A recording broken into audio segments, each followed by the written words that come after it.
ভারতের সঙ্গে সমুদ্র সীমা বিরোধের মামলায় জয় পেল বাংলাদেশ। আন্তর্জাতিক আদালতের রায়ে বঙ্গোপসাগরে বিরোধপূর্ণ প্রায় 25,500 বর্গ কিলোমিটারের মধ্যে মিলেছে প্রায় 19,500 বর্গ কিলোমিটার। এছাড়া তেল গ্যাসের 10 ব্লকের সবকটি পাচ্ছে বাংলাদেশ। স্বাধীনতার 4 দশক পর সমুদ্রে নিজেদের সীমানা বুঝে পেল বাংলাদেশ।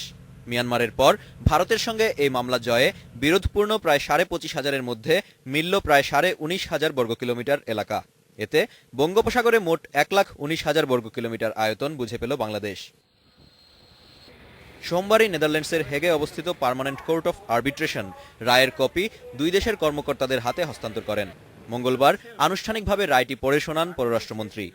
কোর্টের 5 জন বিচারকের মধ্যে 4 জনই এই রায়ের পক্ষে মত দিয়েছেন। একজন আংশিক দ্বিমত ঘোষণা করলেও সংখ্যাগরিষ্ঠ মতে রায় বাংলাদেশের পক্ষেই।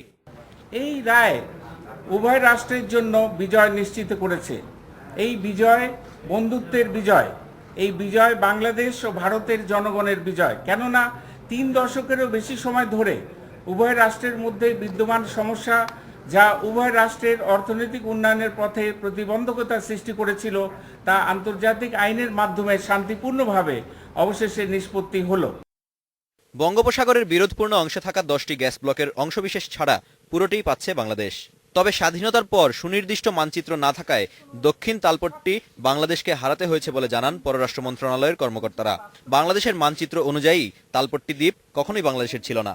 কি কারণে ঠিক 1980 সাল থেকে আমাদের যতগুলো ম্যাপ আমাদের প্রণীত হয়েছে, যে সংস্থাই করুক, তারা ঠিক কি কারণে তালপট্টি দ্বীপটি যেই জায়গায় ছিল সেটিকে ভারতের দিকে দেখিয়ে ম্যাপ প্রণয়ন করেছে, এটি এই প্রশ্ন তো উঠতেই পারে। প্রথম কথা, তালপট্টি এখন নেই, যেটি বলেছেন নিউ মোর ইজ নো মোর।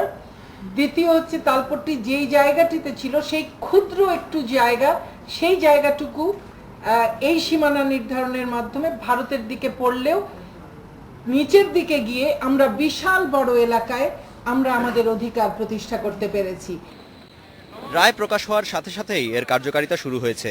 আর আন্তর্জাতিক সমুদ্র আইন অনুযায়ী এই রায়ের বিরুদ্ধে কোনো দেশেরই আপিল করার কোনো সুযোগ থাকছে না। অনুপম দেব, ইন্ডিপেন্ডেন্ট নিউজ, ঢাকা।